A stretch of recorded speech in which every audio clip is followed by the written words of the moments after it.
Alors, bonjour, bienvenue. Donc, conférence sur le symbole, la synchronicité et le choix. Donc, je m'appelle Sébastien Schlegel. Je me suis octroyé le titre d'autodidacte en métaphysique.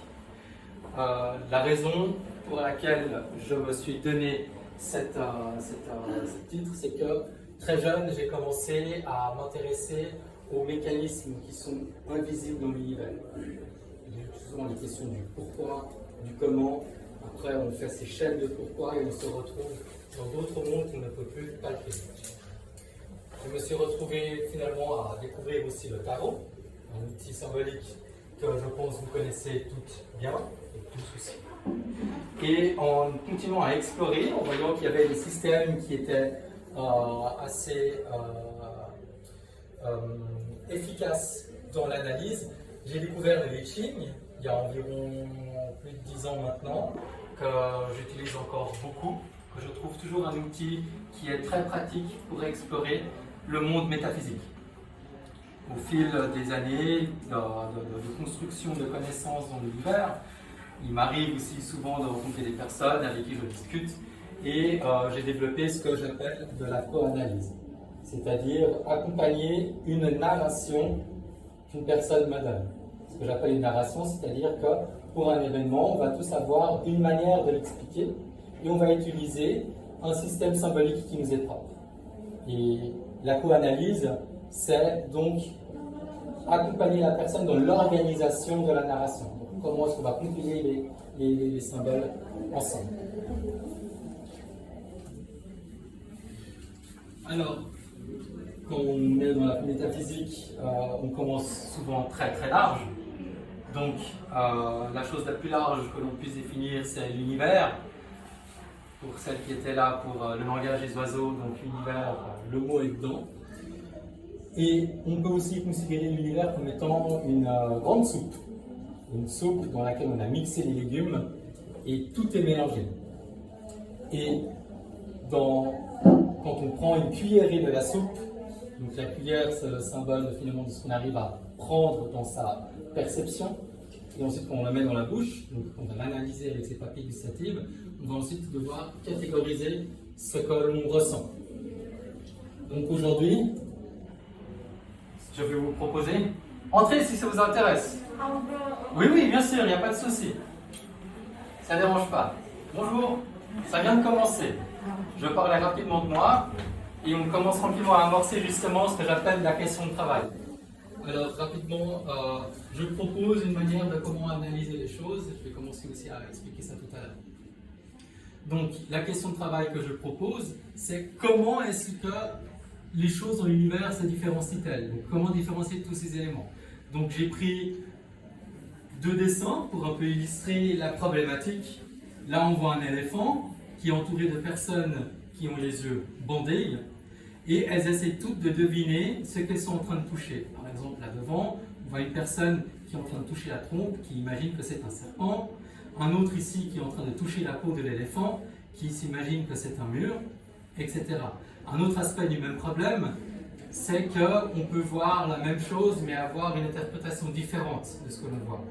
Typiquement cette image, je pense que vous la connaissez, on voit soit un canard, soit un lapin, soit les deux. Généralement, on connaît tous la réponse de cette question, c'est que on différencie les choses dépendamment de notre état de conscience. C'est-à-dire dépendamment de comment est-ce qu'on voit les choses, comment on voit les choses, on va les percevoir aussi. Donc, on a ici encore un autre schéma qui va illustrer cette réponse, c'est-à-dire que pour deux personnes qui perçoivent la même chose, l'un va voir une chose et l'autre une autre. Notre état de conscience a un système qui est symbolique, c'est-à-dire qu'on va se servir de symboles pour interpréter les choses. Je donne ici une définition qu'on va pouvoir utiliser plus tard dans la présentation de ce qu'est un symbole. Donc l'image d'un principe qui, contribué à d'autres, peut former un concept. Tout à l'heure, j'avais montré des briques de Lego qui sont aussi des symboles que l'on peut combiner ensemble pour avoir un concept. Donc, le but, c'est pas de vous présenter quelque chose que vous connaissez déjà. Le but de cette présentation maintenant, c'est de faire une démonstration de ce que l'on sait déjà. Et à partir de là, il y aura justement des conséquences sur ces nouvelles connaissances que j'espère vous transmettre. On va commencer par le symbole. La définition, pas de problème. Donc, le symbole. Donc, il existe une infinité de manières de voir les choses. On a tous notre propre système symbolique. Maintenant, le symbole, il représente un mécanisme que l'on fait pour départager les choses que l'on a dans l'univers. Par exemple, on a le bol de soupe. Ce bol de soupe, c'est un mélange. On y retrouve beaucoup de choses, beaucoup de goûts. C'est-à-dire que lorsqu'on le met dans la bouche, on va se servir de nos papilles gustatives pour analyser ce que l'on a dans la bouche. On a du goût salé, sucré, amer et acide. Et on va donc déjà créer, à partir de cet exemple, 4 catégories qu'on va pouvoir donc générer un découpage. Et ce découpage va donc à chaque fois porter en eux un principe, donc un symbole. Exemple de symbole que l'on utilise alors souvent beaucoup dans ce salon, donc dans la divination. On a donc cette liste-là, donc du tarot, du I Ching, de l'astrologie, de la lithothérapie, sciences matérielles, je reviendrai tout à l'heure là-dessus, la numérologie, la mythologie, l'énéagramme, la philosophie, et pour les personnes qui étaient présentes à la présentation précédente, il y avait aussi le chant des oiseaux. Concernant les sciences matérielles, et ce que j'appelle sciences matérielles, ce sont alors, les sciences classiques que l'on a à notre époque, qui traitent uniquement des choses qu'elles sont capables de mesurer avec leur outil de mesure. Donc c'est le même principe de différenciation, c'est-à-dire qu'on va uniquement catégoriser les éléments qu'on peut mesurer, que ce soit une vitesse, une masse, que ce soit une puissance. Et les sciences matérielles font donc partie de ces mêmes disciplines. Pour ensuite continuer encore à illustrer toutes ces disciplines, donc on a par exemple donc l'énéagramme qui va catégoriser en 9 personnalités les traits de caractère que l'on est. On a le I Ching par exemple qui va nous faire travailler avec les 8 trigrammes de base qu'on va pouvoir ensuite combiner ensemble. On a la lithothérapie où chaque pierre a une signification, une force dans laquelle elle va aussi entrer dans une catégorie. Et le tarot qui est pour moi en tout cas un outil extraordinaire dans la lecture des symboles, parce que dans une seule image, on retrouve des combinaisons de symboles qui évoquent quelque chose, et la combinaison des cartes va aussi révéler un message. Donc ce système de symboles va nous permettre de faire une cartographie, c'est-à-dire que la cartographie nous permet de trouver son chemin. On est capable de se situer, on sait d'où on vient et où est-ce qu'on va. Et pour être capable de faire une cartographie, il faut donc classer les éléments, donc utiliser le matériel symbolique. Alors j'ai mis quelques illustrations pour peut-être plus parler par l'image ce que je cherche à faire comprendre, c'est-à-dire que la cartographie nous aide simplement à savoir comment est-ce que je me positionne par rapport à l'analyse que je fais et comment est-ce que j'utilise les catégories que je crée pour percevoir le monde. Est-ce que jusqu'à maintenant, vous avez une question ou une remarque? Très bien, alors je continue et n'hésitez pas à m'arrêter si vous sentez que vous décrochez ou si vous sentez qu'il y a quelque chose à partager. Donc, classer les choses par symbole, c'est une opération que j'appelle de subdivision. C'est-à-dire que sur un tout, on va découper des morceaux selon un critère que l'on aura défini. Il est complètement personnel, donc il est complètement infini. Et je donne ici quelques exemples de subdivisions. On a des subdivisions, on va dire, où on va répartir de manière égale un tout, comme par exemple ici. On peut aussi suivre aucune règle, c'est-à-dire qu'on va simplement découper les choses telles qu'on le veut, telles qu'on le ressent. Mais l'idée finale est de toujours, là j'ai mis une illustration d'une carte que l'on découpe, c'est que d'un tout, on va séparer quelque chose selon un critère. Et c'est surtout ça qui est important, parce que c'est le critère qui nous permettra de classer l'information et à partir de là, d'avoir une cartographie. Et je répète, la cartographie est très importante pour avoir une représentation, puisque l'idée ensuite, c'est de pouvoir poser des symboles dans cette cartographie.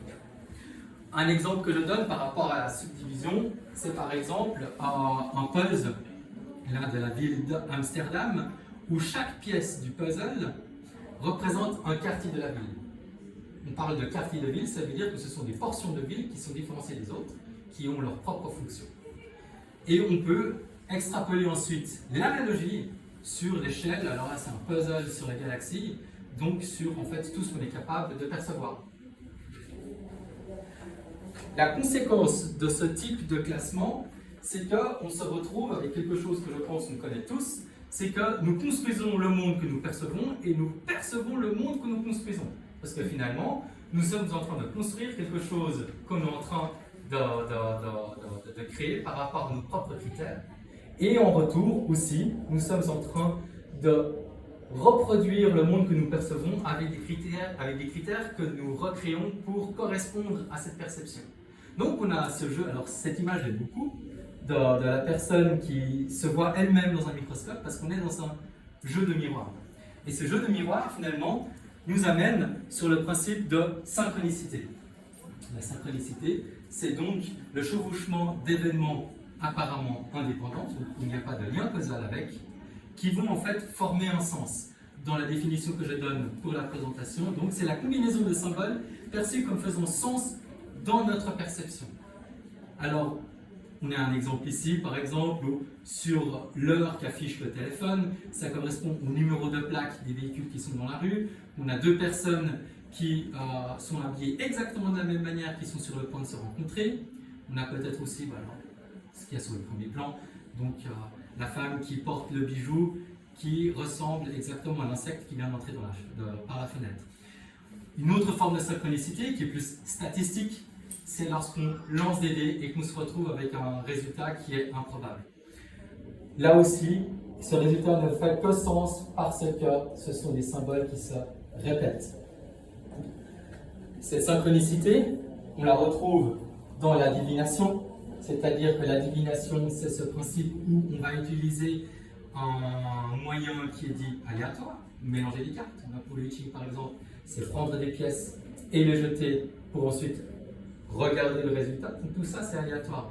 Et en utilisant ce principe dit aléatoire, c'est qu'on va se retrouver avec un système pour pouvoir interpréter l'information ou interpréter une réponse à une question.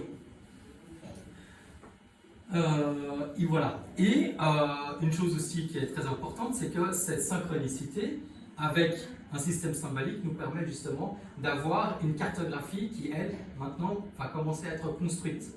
Quand on fait de la divination, c'est pareil. On est en train de construire une cartographie autour d'une question. On a les interactions de différents enjeux qui sont représentés par des symboles qui se montrent leur relation. J'arrive à la fin de la présentation, c'est-à-dire que, comme je viens de vous le démontrer, notre perception du monde ne dépend uniquement que de notre état d'esprit. Donc ainsi, nous constatons que la différenciation des éléments d'un tout dépend d'un système d'analyse et de son interprétation. Alors, vous pourrez vous bloquer de moi maintenant en disant « Mais Sébastien, tu as enfoncé une porte ouverte, il n'y a rien de glorieux là-dedans. La seule chose que je me suis permis de faire, c'est de faire une démonstration, c'est-à-dire un cheminement entre la question et la réponse.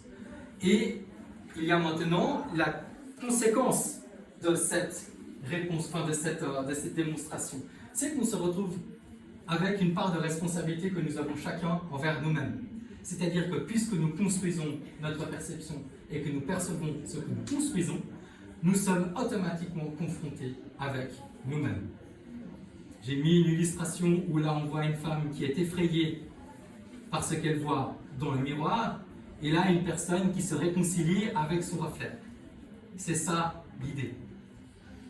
C'est-à-dire que la différenciation étant dépendante de notre état de conscience, nous sommes donc confrontés à nous-mêmes. Donc finalement, avec les outils que j'ai évoqués dans ma démonstration, nous avons donc l'outil symbolique que l'on peut utiliser pour faire une cartographie. Il ne va que de nous-mêmes de pouvoir utiliser notre libre arbitre pour élaborer notre propre cartographie alors de notre vie, ou bien d'un questionnement, pour faire le bon choix. Carl Gustav Jung avait dit que le libre arbitre est quand on fait le bon choix. Et le bon choix, c'est le choix que l'on fait lorsqu'on est libéré de toutes les choses qui nous parasitent. Tant qu'on est dans une optique, on va dire, de peur, ou bien de peut-être vouloir trop bien faire, on ne peut pas faire le bon choix. Le bon choix, c'est uniquement lorsqu'on est en accord déjà avec notre système personnel de cartographie. Et pour cela, je vous invite, tous autant qu'individus, de bien faire attention à comment est-ce que vous construisez votre réalité, quel est le système symbolique que vous utilisez et quel est le potentiel que ça peut vous offrir. Parce qu'une fois qu'on a un système symbolique, il va commencer aussi à se dérouler de lui-même. Comme par exemple, on utilise un système de tarot, ou bien de I Ching, ou bien d'autres méthodes, il a en lui déjà une bibliothèque qui ne demande qu'à être consultée. Donc je vous invite à faire le bon choix. J'ai fini ma présentation. J'espère qu'elle vous a plu, qu'elle vous a pu peut-être aussi mener à des nouveaux questionnements de votre existence. Donc si vous souhaitez prendre contact avec moi, je propose alors des séances de I Ching, donc la divination chinoise. Je propose aussi alors des séances de co-analyse que j'avais dit tout à l'heure, c'est-à-dire l'accompagnement dans l'interprétation du système symbolique qu'ont les personnes pour pouvoir mieux comprendre les enjeux dans lesquels ils sont. Et je propose aussi de temps en temps, alors ça c'est en collectif, deux activités qui s'appellent donc le premier jeu de la transformation. Alors je ne sais pas si vous connaissez. Oui, je connais. Ouais, mais il est extraordinaire, il est très beau. Extraordinaire. Oui. Ouais. Alors pour ceux qui ne connaissent pas, c'est une sorte de jeu de société qui propose de manière collective d'utiliser le jeu de société comme une sorte d'oracle, où en fait on commence avec une question de base et on va voyager un peu dans cette roue de la vie et on va tirer les cartes et on va devoir répondre de manière collective à certaines questions problématiques.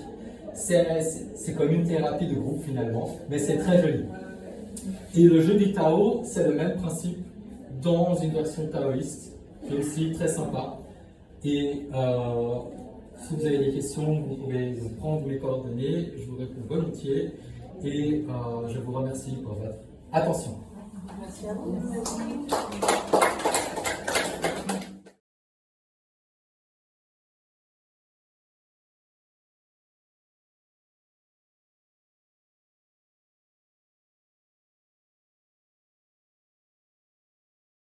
Comme personnalité. Alors c'est une belle question. Pour moi les deux sont intéressantes. Parce que lorsqu'on arrive à ce stade, on sait qu'on va commencer à travailler. Okay. C'est là où tout est possible. Donc c'est très effrayant, mais c'est aussi magique en même temps. Voilà. Parce que on recommence tout à zéro. Ce côté-là, c'est la fin de la transformation. On a terminé de faire le ménage, on a trouvé un système d'interprétation symbolique avec une cartographie qui nous permet de naviguer paisiblement dans la vie. Par contre, ce stade-là, tout est cyclique. Il va nous introduire aussi dans une nouvelle manière de voir l'univers, on va faire des nouvelles connexions et on risque de revenir dans ce stade. Parce que c'est un peu comme des octaves, c'est-à-dire qu'on recommence à Do et on finit à Do, puis on passe à l'octave suivante, à l'octave suivante, à l'octave suivante. Et je pense que les deux sont utiles, parce qu'on a besoin de passer par là, parce qu'on a besoin de régler les choses. Mais ça nous ouvre automatiquement les portes vers une nouvelle étape, qui nous ramène automatiquement au point zéro. C'est comme la succession des chiffres, on commence à 0, on arrive à 9, on recommence à 10, on arrive à 19, etc.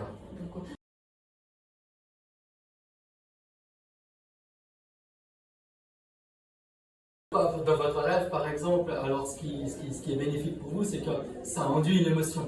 Voilà, et je me suis réveillée. Et maintenant, vous devez faire quelque chose avec cette émotion. Alors, vous pouvez la nier, par exemple, le rêve risque de revenir. Vous pouvez aussi commencer à l'analyser avec un système d'analyse quelconque, hein, que ce soit vous élaborez vous-même votre propre système d'analyse, ou bien vous prenez des cartes et vous cherchez à les analyser aussi. Et là où je vais encore rajouter, c'est que cette image, ce qui est très intéressant, c'est que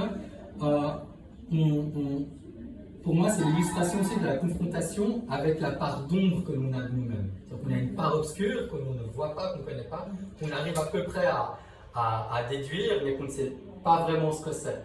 Et parfois, quand on fait des recherches, quand on explore, on découvre des choses qui peuvent être laides en nous, on se rend compte surtout que c'était nous-mêmes. Et ce qui est amusant dans cette image, c'est que le reflet portait un masque qui est effrayant. C'est-à-dire que la personne avait peur de ce masque, mais se rend compte que sous ce masque, en fait, ce n'était que lui-même. C'est-à-dire qu'on a eu peur de sa propre ombre. C'est ce qui nous arrive très souvent dans la vie. Merci beaucoup.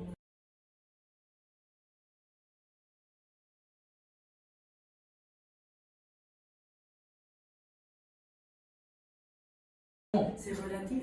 Oui, c'est relatif. Ensuite, tout dépend du rythme que vous souhaitez avoir. Dans le sens où, comme je le disais tout à l'heure, je définis le choix comme étant, enfin, le bon choix comme étant la manifestation de libre arbitre, c'est-à-dire libre de toute influence extérieure. Donc, on peut prendre une vie entière, on peut prendre plusieurs vies pour faire le bon choix, pour déjà peut-être se rendre compte qu'on a le choix. Donc, alors, il y a un cyclique, mais par contre, la durée de ce cycle peut beaucoup varier, suivant ce qu'on a comme connaissance déjà par rapport à nous-mêmes et au monde, et de ce qu'on veut faire de nous-mêmes aussi. Ou ce qu'on croit savoir. Et ce qu'on croit savoir, oui, bien sûr. L'altération pour des choses qui nous dépassent, de nos perceptions. Ah, absolument, absolument, parce Il que n'y a pas parfois une vérité absolue, et Non. c'est ça qui est infini, mais on est en permanence confronté à devoir recommencer, parce qu'une fois qu'on a fini ses devoirs, on se rend compte qu'en fait, il y a encore une bibliothèque entière à apprendre. Et dès qu'on a fini les bibliothèques, on se rend compte qu'en fait, il y a encore plus gros derrière. C'est apaisant. C'est effrayant de faire ce constat-là.